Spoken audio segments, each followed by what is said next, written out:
Halo, saya Indah Wulandari Anggraini dari Prodi Akuntansi Reguler Sore. Di video kali ini saya akan menyampaikan tentang materi akuntansi perusahaan dagang. Dosen pengampu yaitu Ibu Desi Arigawati, SE, AK, MSI, Universitas Pancasakti Bekasi. Pengertian akuntansi. Secara umum, pengertian akuntansi adalah suatu proses mencatat, meringkas, mengklasifikasikan, mengelola, dan menyajikan data transaksi serta berbagai aktivitas yang berhubungan dengan keuangan, sehingga informasi tersebut dapat digunakan oleh seseorang yang ahli di bidangnya dan menjadi bahan untuk mengambil suatu keputusan. Pengertian perusahaan dagang. Perusahaan dagang adalah perusahaan yang kegiatan utamanya membeli, menyimpan, dan menjual kembali barang tanpa memberikan nilai tambah atau mengubah bentuk. Dalam menjalankan proses usahanya, perusahaan dagang mengenal siklus operasi. Siklus operasi adalah kegiatan yang dilakukan perusahaan untuk memperoleh keuntungan. Tentu saja siklus operasi perusahaan dagang dan perusahaan jasa sangat berbeda. Dari siklus inilah Anda dapat melihat hal-hal krusial yang harus diperhatikan dalam menjalankan bisnis di bidang perusahaan dagang. Siklus operasi dalam perusahaan dagang utamanya ada 4, yaitu pembelian, penjualan, arus kas, dan persediaan barang atau stok dalam semua siklus operasi yang terjadi. Perbedaan akuntansi perusahaan dagang dan perusahaan jasa. Akuntansi perusahaan dagang memiliki perbedaan dengan perusahaan jasa. Yang membedakannya terutama adalah aktivitas dan akun-akun yang tidak terdapat pada perusahaan jasa tetapi ada pada perusahaan dagang. Akun-akun berikut ini hanya dijumpai pada perusahaan dagang saja, yaitu 1.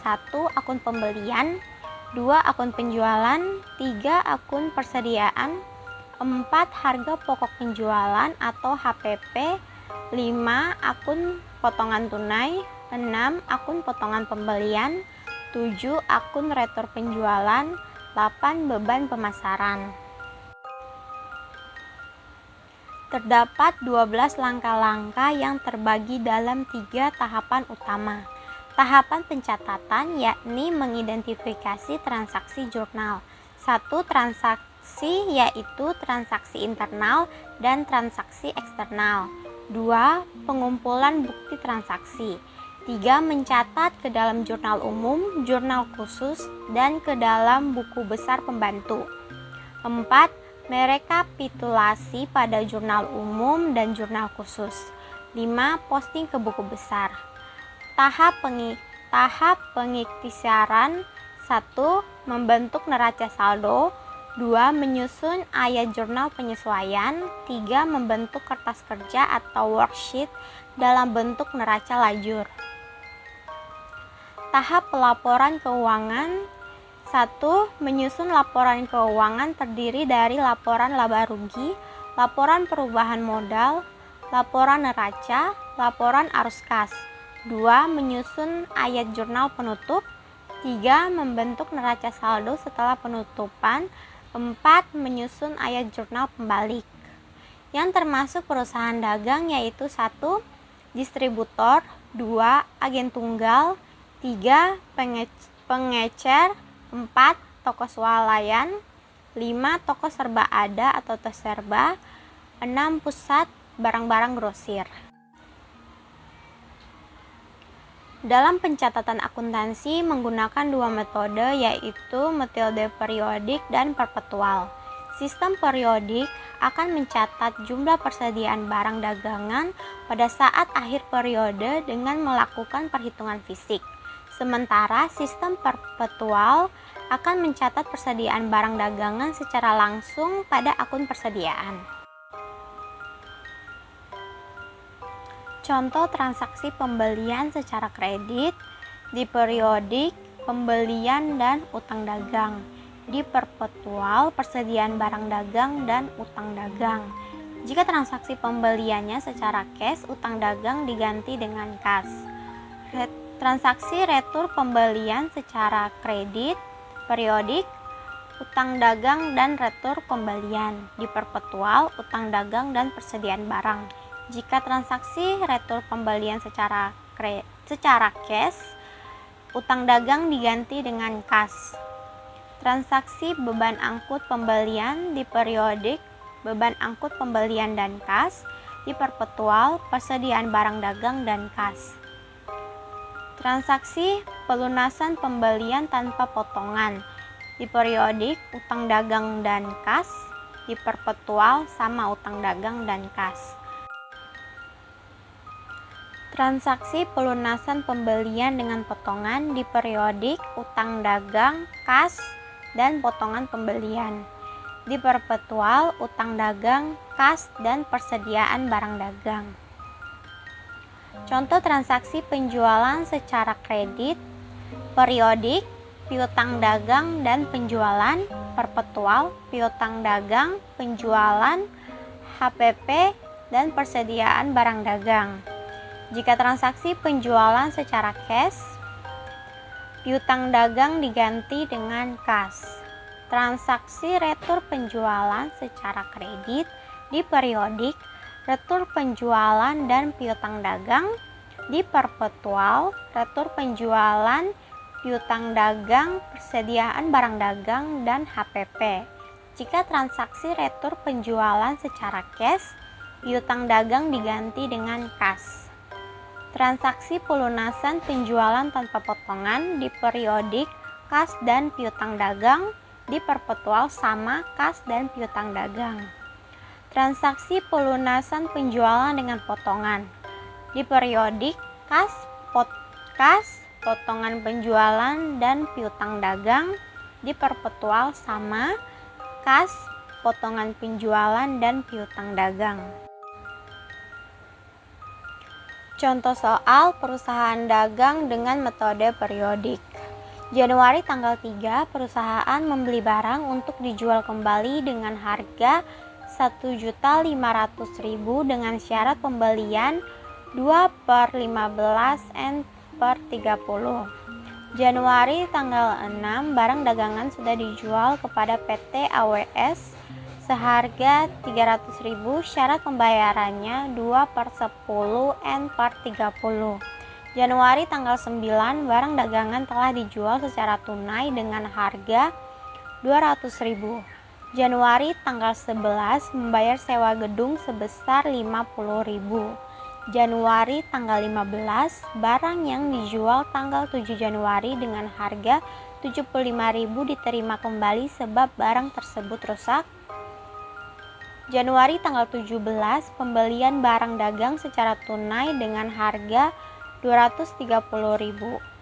Januari tanggal 19, penambahan kas dari penjualan kepada PT AWS untuk pembayaran faktur pada tanggal 7 Januari sesudah dikurangi dengan potongan tunai. Januari tanggal 20, membayar beban angkut sebesar Rp30.000 untuk pengangkutan barang pada tanggal 8 Januari. Januari tanggal 22, penjualan barang dagang secara kredit kepada mitra Husada senilai Rp400.000 dengan syarat pembayarannya 3/15 dan N3/10 dan N3/30. Januari tanggal 23, pembelian barang dagang secara tunai dengan harga Rp250.000. Jurnal umum metode periodik tanggal 3 Januari, pembelian Rp1.500.000 di debit, utang dagang Rp150.000 di kredit.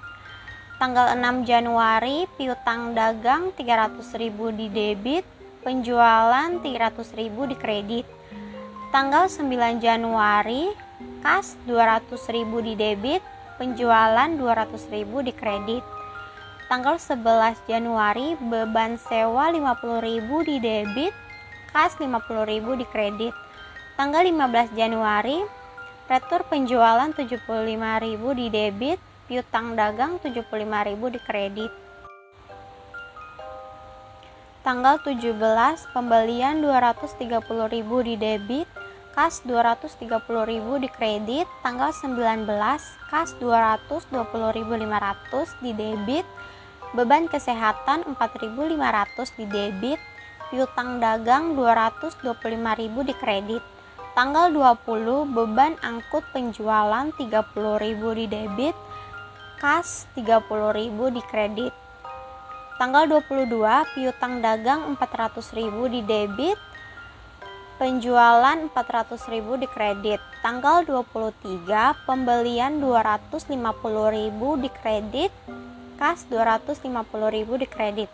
Total antara debit dan kredit hasilnya 3.260.000. Contoh soal perusahaan dagang dengan metode perpetual. 3 Januari dibeli separtai barang dagang dari PT Adi Kurnia seharga 32.500.000 dengan syarat 2/10 N/30. 4 Januari dibayar biaya angkut atas barang yang dibeli dari PT Adi sebesar 200.000. 5 Januari dikirim kembali barang yang dibeli dari PT Adi seharga 2.500.000. 8 Januari dibeli perlengkapan toko dari CV Makbul secara tunai sebesar 1.250.000. 10 Januari dibeli peralatan toko dari Fabadul seharga 3 juta dengan uang muka 1.500.000. 12 Januari dijual separtai barang kepada toko Animo seharga 9.600.000 dengan syarat 2/15 N/30. Harga pokok yaitu 8 juta. Tanggal 13 Januari dibayar sisa utang kepada PT Adi Kurnia untuk pelunasan pembelian tertanggal 3 Januari. 14 Januari diterima kembali barang yang dijual kepada toko Animo sebesar 840.000, harga pokok 700.000. 18 Januari dibeli separtai barang dagang dari PT Bintang 3 seharga 17.500.000 dengan syarat pembayaran 3/10 dan N/30. Tanggal 22 Januari diterima uang tunai atas pelunasan tagihan dari toko Animo. Tanggal 25 Januari dijual separtai barang kepada toko Angkasa seharga 7.200.000 dengan syarat 2/15 N/30. Harga pokok 5 juta. Jurnal umum metode perpetual. Tanggal 3, persediaan barang dagang 32.500.000 di debit. Utang dagang 32.500.000 di kredit. Tanggal 4, persediaan barang dagang 200.000 di debit. Kas 200.000 di kredit. Tanggal 5, utang dagang 2.500.000 di debit. Persediaan barang dagang 2.500.000 di kredit. Tanggal 8, perlengkapan toko 1.250.000 di debit. Kas 1.250.000 di kredit. Tanggal 10, peralatan toko 3 juta di debit.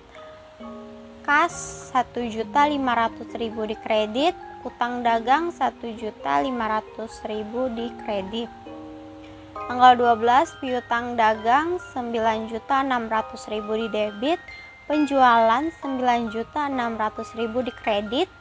HPP 8 juta di debit. Persediaan barang dagang 8 juta di kredit. Tanggal 13, utang dagang 30 juta di debit. Kas 29.400.000 di kredit. Persediaan barang dagang 600.000 di kredit. Tanggal 14, retur penjualan 840.000 di debit. Piutang dagang 840.000 di kredit. Persediaan barang dagang 700.000 di debit. HPP 700.000 di kredit. Tanggal 18, persediaan barang dagang 17.500.000 di debit, utang dagang 17.500.000 di kredit. Tanggal 22, kas 8.500.084 di debit, potongan penjualan 175.200 di debit, piutang dagang 8.760.000 di kredit. Tanggal 25, piutang dagang 7.200.000 di debit, penjualan 7.200.000 di kredit, HPP 5 juta di debit, persediaan barang dagang 5 juta di kredit. Total dari debit dan kredit yaitu 127.050.000. Sekian dari penyampaian saya, semoga dapat dipahami. Terima kasih.